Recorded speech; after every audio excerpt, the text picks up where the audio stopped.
Matteus 5 vers 43 tot 45 sê, julle het gehoor dat daar gesê is, jy moet jou naaste lief hê en jou vyand moet jy haat. Maar ek sê vir julle, julle moet julle vyande lief hê, seën die wat vir julle vervloek, doen goed aan die wat julle haat, en bid vir die wat julle beledig en julle vervolg, sodat julle kinders kan word van julle Vader wat in die hemel is. Want hy laat sy son opgaan oor slegtes en goeies, en hy laat reën op regverdiges en onregverdiges. Nou hierdie is nie voorstelle wat ek en jy moet oorweeg nie, my vriend. Dit is 'n opdrag wat ek en jy moet uitvoer. Jy mag dalk vandag dink, maar dit is onmoontlik. Maar God sal nooit vir my en jou iets vra om te doen wat ons nie kan doen nie. Ons kan goed doen en seën en hulle vergewe wat sleg gedoen het aan ons.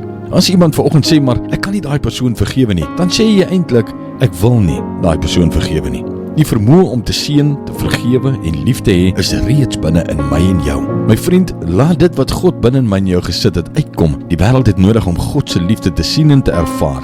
Daai onvoorwaardelike liefde wat ons eens op 'n tyd in die familie van Christus ingebring het. Wanneer jy kies om iemand lief te hê en te vergewe wat jou verkeerd aangedoen het, dan maak jy 'n gevangene vry, jouself. Abba Vader, baie dankie Here vir hierdie woord. Dankie Here, en Here, as daar iemand is wat ons vandag sukkel om te vergewe, wil U vir ons die krag en die wysheid en die insig gee om vanoggend te kan sê, ons vergewe daai persoon, ons spreek daai persoon vry in Jesus se naam. Dankie Here vir U onvoorwaardelike liefde vir elkeen van ons. Wil U gee dat ons daai selfde onvoorwaardelike liefde sal uitlewe na buite.